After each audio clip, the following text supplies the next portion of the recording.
कैसे हैं आप लोग? अच्छा, बड़ा मुस्कुरा रहे हो, बड़े दिनों को बाद दिखे भाई आप, क्या बात है? क्या जानकारी लोगे? मनुस्मृति दहन, अच्छा क्यों मनाया जाता है? ठीक है, बता रहे हैं क्या? अच्छा, किताब और क्या? पुस्तक।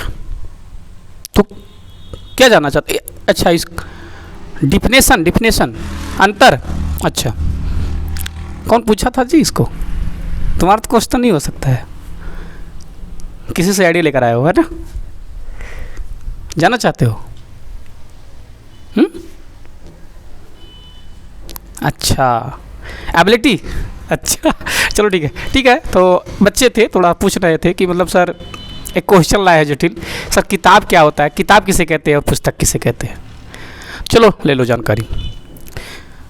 तो आप लोग को मैं आज उपस्थित हुआ हूँ, राग सर एजुकेशनल चैनल में आप लोग का स्वागत है।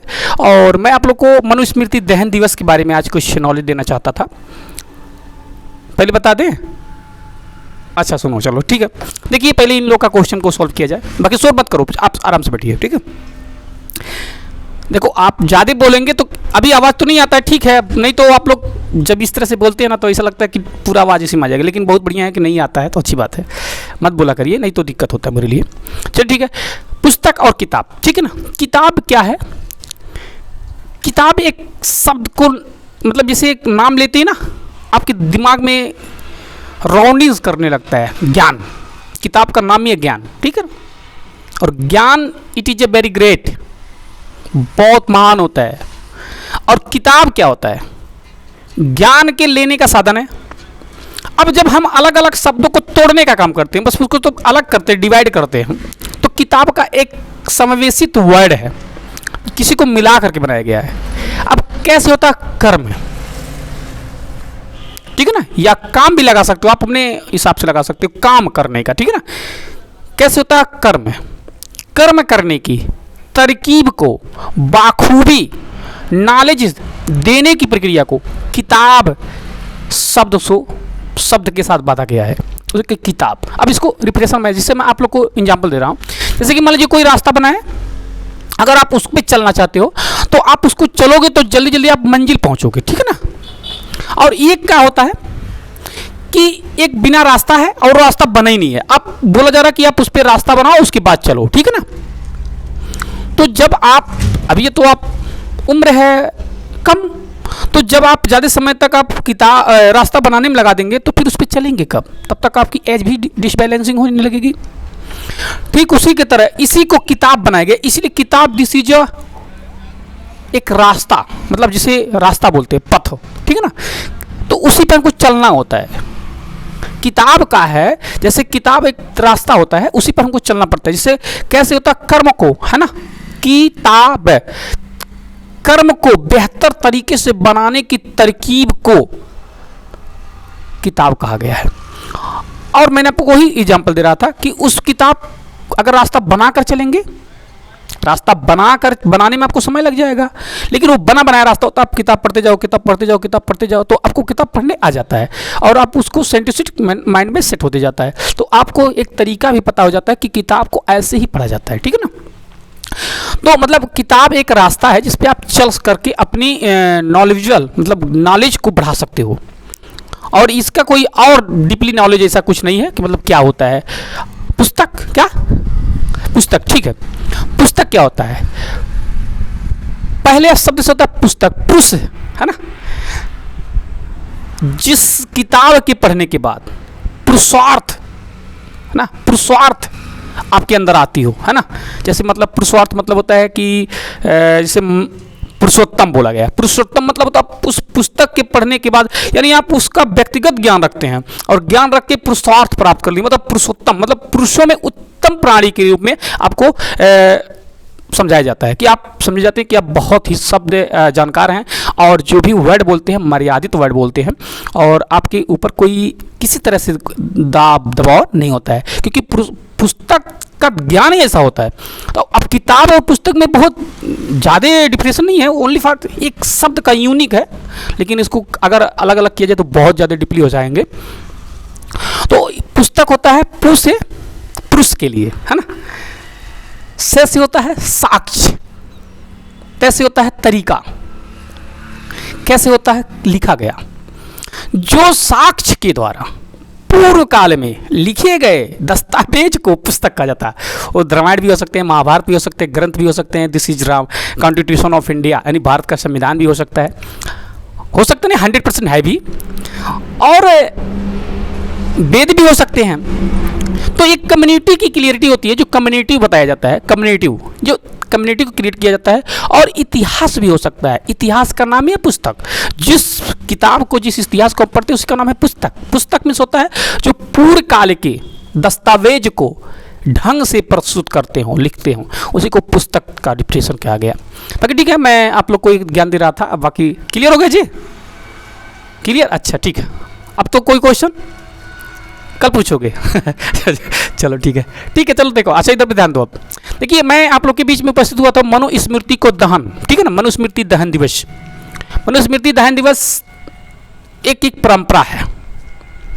इंडिया का कॉन्स्टिट्यूशन में एक परंपरा बन गया, क्योंकि ये मनुस्मृति दहन, मनुस्मृति को लिखने वाले, पहले जान लीजिए, मनुस्मृति को लिखने वाले एक ब्राह्मण जाति के जो मनु महाराज जी थे, जिन्होंने हमारे देश को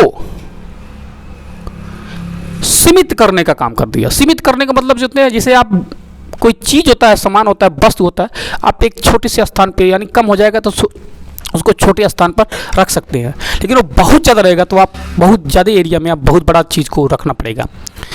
तो समाज को एक छोटी कटघरी में रख करके उन्होंने मनुस्मृति के अनुसार छोटे कटघरी कर दिया गया। ये जो हमारी भारत की अखंडता थी, इसको बहुत छोटा कर दिया गया। मैं इतिहास ही पढ़ाऊंगा आप लोग को, क्योंकि इससे थोड़ा इतिहास ज़्यादा में जाएंगे तो ज़्यादा दिक्कत हो जाएगा, बाकी शॉर्ट में जाएंगे हम। तो मनुस्मृति ने, देखिए, डॉक्टर भीमराव अम्बेडकर, मनुस्मृति को डॉक्टर भीमराव अम्बेडकर साहब ने क्यों जलाए? भाई सही बात है, किसी की किताब को क्यों जलाया जाए या क्यों जलाया गया, इसका भी एक क्वेश्चन बनता है। क्यों जलाया गया? जैसे मान लीजिए बच्चों को क्यों मारा जाता है? क्यों मारा जाता है? बच्चे को मारने का दो कारण होता है। पहला एक कारण होता है कि अगर बच्चा अपने माइंड को कंसंट्रेट कर लेता है बिना कहे, तो जो उसको पढ़ाया जाएगा तुरंत समझ में आ जाएगा। लेकिन अगर उसको बार बार बताने के बाद भी वो समझ नहीं आ रहा, तो इसका मतलब उसका माइंड कंसंट्रेट नहीं है। इसलिए उसको क्या किया जाएगा? पीटा जाएगा, ताकि उसकी जो माइंड हो, जब बच्चे को मारते हैं तो ना पूरी शरीर उसको केंद्रित हो जाती है, और जब मारने के बाद तो उसकी आँस ओस गिर जाता है, तो हार्ट जो होती है, धड़कन थोड़ा स्लो होती है, आराम से सोचने विचारने का काम करता है, और नसें पूरी जो ब्लड सर्कुलेशन तक काम करने लगता है, ठीक है ना। तो इसी तरह से बच्चे को मारा जाता है, इसलिए मारा जाता है। और बच्चे को इस तरह से ना मारा जाए कि बेचारा मर जाए, तो पढ़ेगा कब? और मेरा गुंजाइश है टीचरों से कि जो बच्चों को मारते हैं कृपया करके ना मारे, क्योंकि बच्चों को मारने से दिमाग की दहशत होती है। जो साइकोलॉजी के अनुसार किसी भी बच्चे को अगर डरावना या किसी दृश्य को दिखा दिया जाए सामने, तो 99% उसका दिमाग नेगेटिव होने लगता है। और जो हमारे स्कूलों पे पहले चल रहा था, तो बच्चों को बहुत मारते थे लोग, बहुत मारे, हम लोग को मारे, पिटिया उटिया तोड़ देते थे पूरा, मार मार के हथवा लाल हो जाता था जब ठीक है, मारते थे, पूरा दिमाग डिस्टर्ब कर देते थे। लेकिन क्या किया जाए, पढ़ा जाता था, क्योंकि गुरु हुई, गुरु ब्रह्मा गुरु विष्णु गुरुदेव महेश्वरा, गुरु साक्षात परब्रह्म है, तस्मै श्री गुरु है नमः, ठीक है ना। तो गुरु, this is a very great person, you our life and idols, आपके जीवन का आदर्श होता है, ठीक है ना। तो इसलिए उसके मार भी सहना जरूरी है। लेकिन कुछ लोग इससे बस मारते थे, क्योंकि जब संविधान बन गया तो बड़े जातियों के लोग जो स्कूल में पढ़ाते थे छोटे जातियों को, तो उन लोग को जानबूझ के मारा जाता था, कोई दोष भी नहीं होता था, इसलिए मारा जाता है। ये नहीं पढ़ के लिख के कहाँ जाइए, कलेक्टर बनी है, इस भावनाओं से मारा जाता है। इसलिए अब बच्चों को न मारना एक राइट्स बन गया है। तो सही बात है, बच्चों को क्यों मारा जाए? इससे बस मारते हैं तो बहुत गलत करते हैं। और किसी भी बच्चे को क्यों मारा जाता है?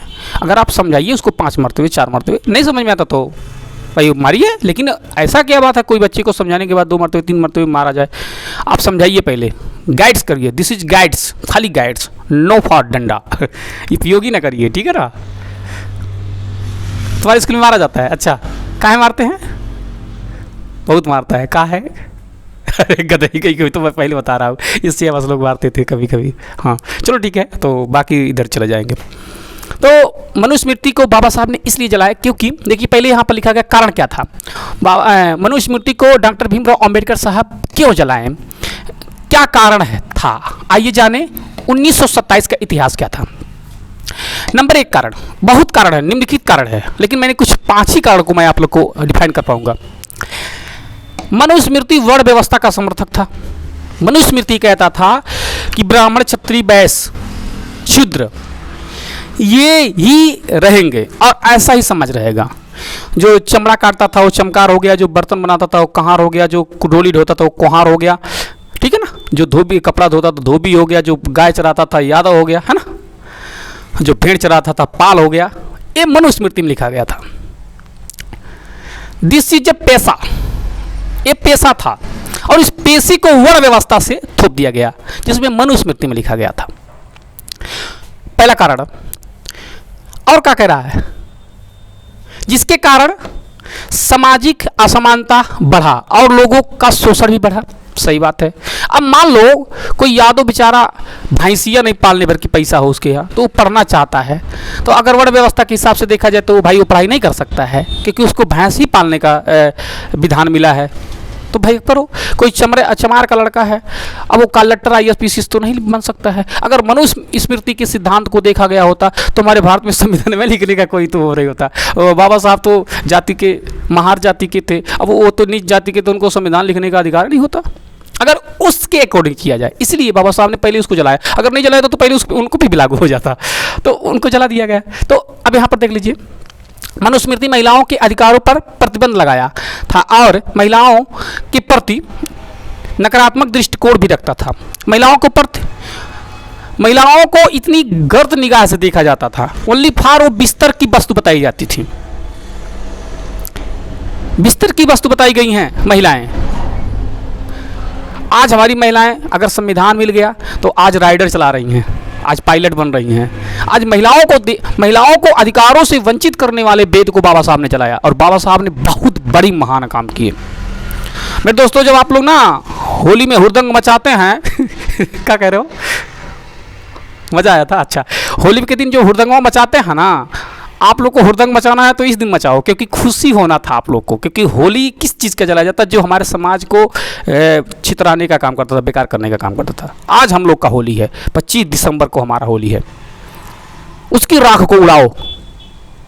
और लोग क्या करते हैं, उस दिन सिमट जाएंगे, हम कैसे जाएं, है ना, गधे कहीं के। एक लड़की को जला करके होली मनाते हो हैं, और जो पुरानी सिद्धांतों को जला करके होली मनाओ ना। जिस तरह से अंग्रेज हमारे देश से जब गया था तो हमारे देश के सभी लोगों ने उनके कपड़े को जलाकर होली मनाई थी। तो बाबा साहब ने भी मनुस्मृति को जलाया और मनुस्मृति को जला करके होली मनाया। ठीक, तो ये हमारे लिए एक प्रकार से खुशी की ही बात है भाई। अगर हम लोग मनुस्मृति लागू होती तो आज हम पढ़ा भी नहीं सकते आप लोग को। आप लोग इस तरह से बैठे हैं ना, नहीं बैठ पाते। भगो यहाँ से, हटो, चलो भगो। मारते कौन मिला के 4-4 लाठी तुरंत तशरीफ लाल हो जाती ठीक है। तो ये मनुस्मृति का बात था और बाबा साहब ने उसको तोड़ ओड़ के ख़त्म कर दिया, ठीक है ना। तो आज बाबा साहब के शेर है ना लोग। आगे देख लीजिए, मनुस्मृति महिलाओं के प्रति, अधिकारों के प्रति जो क्या लगाता था, प्रतिबंध लगाया था और उनके प्रति नकारात्मक दृष्टिकोण रखता था। उनको चरपाई पे बैठने नहीं दिया जाता था, समानता का अधिकार नहीं था, वो किसी समाज में आ नहीं जा सकती थी। ओनली फॉर बिस्तर की समान थी बच्चा पैदा करना, कोई अधिकार ही उनके पास नहीं था। यहाँ तक कि अभी भी हमारे देश में अराजकताएँ चलती हैं कि बच्चियों को अगर MC फाइनल हो जाता है तो वो लोग कहते हैं बाबा बाबा होता है, उसमें खाना मत बनाना, ये वगैरह ऐसे। मतलब पेड़वा फूला जाता है, अम्मा का तो बड़ा तेजी से ताका टुकुर टुकुर है, हम फौरल वाह आम फरी तो खइबे, है ना। अच्छा, महिला बेचारी फूल लगता है, MC फुल फाइटर पीरियड है, बायोलॉजी के बाद पढ़ लीजिएगा अच्छे से जा करके। जिस तरह से पेड़ पौधा में फूल लगता है, बौर लगता है, उसी तरह से महिला में MC सर्कल भी होता है। और इसे लज्जा नहीं है, दिस इज नॉट लज्जा, इसको ओपनली बताया जाता है, बताया जाना चाहिए ताकि महिलाओं को हमारे प्रति इसको जानकारी हो। इस दौरान उनकी नियत और नियम गलत ना हो। और उनको कहते हैं खाना मत बनैया, साफ सुथरा उसको रखो, साफ सुथरा करो, ठीक। तो उनको खाली एक जूती बना कर रख दिया गया था पैर का महिलाओं को, लेकिन बाबा साहब के संविधान में इनको लिए इज्जत मिला, सम्मान मिला और महिलाओं को बड़े इज्जत सम्मान दिया जाता है। तीसरा कारण था, मनुस्मृति को वरिष्ठ प्रधानों के वजह से दलितों के साथ हो रहे अत्याचारों को और सामाजिक अधिकारों के बाहर करता था। मनुस्मृति में दलितों को पढ़ने का अधिकार नहीं था। कहा जाता था कि उनके अगर वो वेद सुन लेते तो उनके कान में शीशा पिघला कर डाल दो। अगर वो ओम का नाम लेते, तो पिक्चर देखे थे हम, जयशुद्रा द राइजिंग जयशुद्रा। अरे यार उस पिक्चर को देखने के बाद दिला उला एकदम दर्दित हो जाता है यार। उसमें एक बच्चा है ओम का नाम ले लेता है। अरे यार उन लोग इतना दर्दनीय तरीके से उसका जिभिया काट लेते हैं। माँ कसम उस पर पिक्चर को देखने के बाद हमारा आंसू नहीं रुका था। इतना दर्दनाक पिक्चर वो है यार। मैं देखा तो मेरा शरीर का रोगटा खड़ा हो गया। वो मनुस्मृति की चीज़ें थी, आप लोग देख लो उसको। बहुत ज़्यादा एकदम कहता हूँ ना, दिल फट जाता है साला उस पिक्चर को देखने के बाद। इतनी क्रूर प्रथा थी ऐसी मनुस्मृति में। और उसके बाद यहाँ थी, देख लीजिए, मनुस्मृति में वर्णित प्रावधानों की वजह से दलितों के साथ हो रहे अत्याचारों का और अधिकारों का भी बाहर करता था और कहता था कि दलितों को दक्षिण की तरफ बसना है, चमरौटी टोला। इसलिए चमरौटी टोला, महारौटी टोला, इस तरह से टोला बनाया जाता था पहले, और वो गांव के बाहर बसाए जाते थे। ठीक, तो इस तरह से मनुस्मृति के अधिकार था। उसके बाद यहाँ तक अम्बेडकर साहब का मानना था कि समाज में मनुस्मृति जहर का कार्य कर रहा था। सही बात है, क्योंकि मनुस्मृति हम लोग को एकता नहीं सिखा रही थी, जातिवादता सिखा ररही थी। अगर हम जात में पैदा हुए तो उच्च जात में ही पैदा होंगे, नीच जात में पैदा हुए तो नीच जात में हुए। लेकिन बाबा साहब ने जब 1891 में जन्म ले लिया ना, तो सारे रानियों का ऑपरेशन कर दिया। कोई राजा नहीं पैदा कर सकती है। अगर आप पैदा कोई करेगा तो ईवीएम नहीं बल्कि मोहर ठप्पा। लेकिन ये अब मुँह से क्या निकाल दें, क्योंकि भाई अब वो लोग ज़बरदस्ती से सत्ता पर लाकर काबिज हो जाते हैं। तो लेकिन ठप्पा लगवा दो तो उनके ठप्पा लग जाएगा हार का, उनको अगर ठप्पा आ जाए तो। इसीलिए वो लोग डर के मारे ईवीएम मशीन का इस्तेमाल करके हमारे सरकारों को भी गुमराह कर रहे हैं। तो 25 दिसंबर देख लीजिए, 25 दिसंबर 1927 में मनुस्मृति को दहन हुआ था। इसलिए आप लोग शिक्षित बनो, समझदार बनो और इतिहासों को पढ़ो। जब तक इतिहास को नहीं पढ़ोगे तब तक तुम कुछ भी नहीं जान पाओगे। और मैं बार बार आप लोग को बोलता हूँ, इतिहास पढ़ो, इतिहास के बाद डायरेक्टली LLB करो। मैं बार बार आप लोग को गाइड किया हूँ, कई वीडियो में आप लोग को गाइड कर दूँ कि LLB भारत को इतना वकील दे डालो कि कोई भी सरकार डर के मारे थर थर काँपे कि इतना वकील है, हम कैसे बहस करें। और जो अंगुली उठाने काम करे उसको कट खड़ा कर दो। लेकिन वकील गद्दार नहीं होना चाहिए। मैं देख रहा था कल परसों में कि पटना वाले सर जी इतना मेहनत कर रहे हैं, बेचारे संघर्ष कर रहे हैं। क्या था वो, कहाँ लगा रहे थे, वो कहाँ था, देखिए मैं भूल गया क्या उनका वो कोई नियम लगा रहे थे कि मतलब जो कोई किसी का ज़्यादा क्वेश्चन पूछा जाएगा, किसी का कम पूछा जाएगा। वो बेचारे खान सर जी इतना उनका तबीयत बिगड़ गया था। बड़ा दुख की बात है कि आज हमारे भारत की दुर्भाग्य व्यवस्था चल रही है कि टीचर को भी प्रोटेस्ट पे आना पड़ रहा है। टीचर का काम था पढ़ाना, और टीचर को भी बड़ी शर्म की बात है कि टीचर जैसे महान हस्ती जिसके पैर से प्रधानमंत्री, कलेक्टर, जज सब पैदा होता है, आज बेचारा वो भी अधिकार के लिए दौड़ रहा है। दुर्भाग्य है इस देश का। मुझे बहुत गलानी हुई कि जब मैंने देखा कि खान सर जी को, मैं तो प्लान बना दिया था मिलने जाने के लिए खान सर से, लेकिन कुछ कारण थे मैं जा नहीं पाया वहाँ तक। लेकिन मैं कोशिश कर रहा हूँ कि मैं जाऊँगा, उनसे भी मिलूँगा। लेकिन खान सर जी जो इस तरह से हमारे बच्चों के लिए अपनी जान भी देने के लिए तैयार हो गए, ऐसे मास्टर को मेरा नमस्कार। और ऐसा होना भी चाहिए, क्योंकि आज खान सर की वजह से हमारे देश में जो पूंजीवाद की यूनिवर्सिटियाँ थीं वो ध्वस्त हो रही हैं। अगर हर टीचर अगर इस चीज़ को सोच ले, जान ले, तो हमारे देश में पूंजीवाद खत्म हो जाएगा और गरीब का लड़का IAS PCS बन के बैठेगा और गरीबी हमारे देश में समानता आएगी। तो सलूट करता हूँ ऐसे खान सर जी को, क्योंकि उन्होंने बहुत संघर्ष किया और मैं रिस्पेक्ट भी करता हूँ उनका। क्योंकि देखिए हर कोई ऐसा नहीं त्याग कर सकता है, क्योंकि भाई सबके पास बीवी बच्चे हैं, परिवार वाले भी हैं।